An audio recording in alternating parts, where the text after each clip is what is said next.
outside of the protest cage, people are more open to socialism than ever before. People are open to these ideas. I mean, look how many people look at my videos. I'm a guy on YouTube. Look how many people watch these videos. You know, people are more open to socialism. In New York City, when I was growing up in Ohio, when I lived in Cleveland, when I was in a small town, when I was a kid, when I was living in different parts of the country, I would always get knocks on my doors. Hi, would you like a copy of the Watchtower? You know, Jehovah's Witnesses. Knock, knock, knock. Hi, I'm from the Church of Latter-day Saints. Would you like a copy of the Book of Mormon? But never have I ever gotten a knock on my door and someone said, hi, I'm a socialist. I'm here to tell you all about how you can be free from capitalism. Never have I gotten a knock on my door like that. Never. And that's what needs to start happening. We need to get out of the protest cage, out of the movement, and get to the masses. The masses are open to hearing about socialism, and the movement is a dead end. And we're at the point where the movement is more problematic than the masses, right?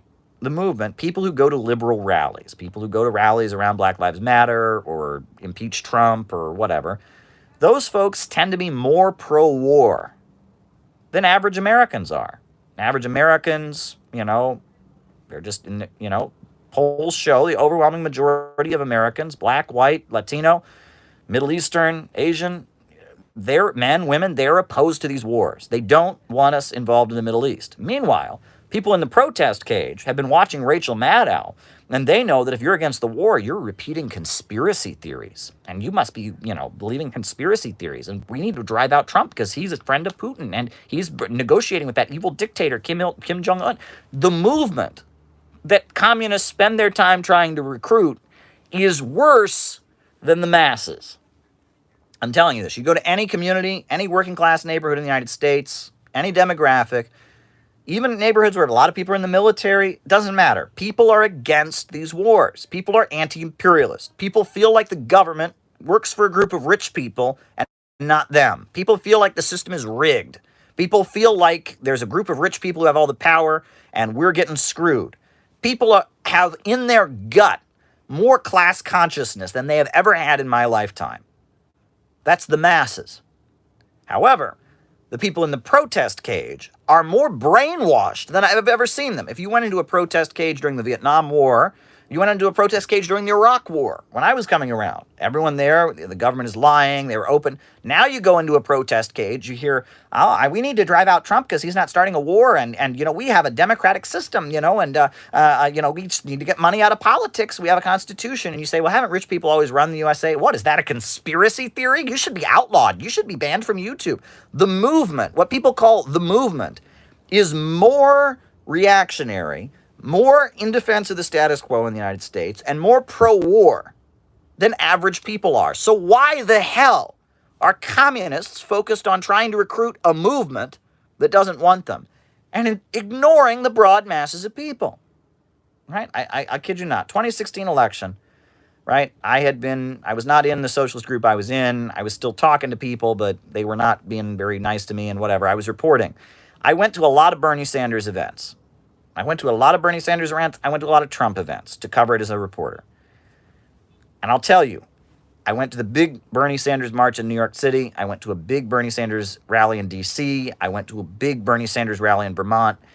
I saw two communists at the New York City one, which, keep in mind, there's more communists in New York City than any other part of the country. I saw two communists at the New York City one. Socialist Alternative had a literature table, and the Spartacist League was selling their newspaper. But Maoists, Trotskyists, they weren't there. They weren't. All these people, thousands of people were in the streets marching for Bernie in 2016, and the communists had no interest in talking to them.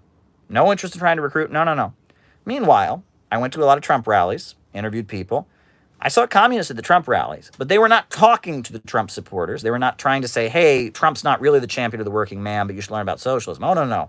The communists were there. They were across the street, giving the middle finger, screaming, yelling, cursing, threatening violence. It was a mess. The masses are more open to what we're about than ever before. But the communists have made this decision. We can only recruit out of the movement. No, you got to get to the masses. The masses, and go where the masses are. Go where the masses are, recruit the masses, right? The idea is to get out of the movement and get to the masses. And that, in order to do that, we need an ideological shift. We need to fight back against synthetic leftism. We need to fight back against the synthetic left. We need to fight back against it. Synthetic left ideology, this notion that socialism is a struggle against alienation. It is a struggle of the intellectuals for freedom, that it's not about working people. This notion that populism is bad, that needs to be combated against. We have to get back to William Z. Foster and Eugene Debs and Gus Hall and Huey Newton and Paul Robeson. Okay, we need to get back to Elizabeth Gurley Flynn, Anna Louise Strong. We need to get back to real leftism. Right? I'm writing this book on the synthetic left. There's an ideological problem here. There is a big ideological problem here. And we have to get back to left-wing populism.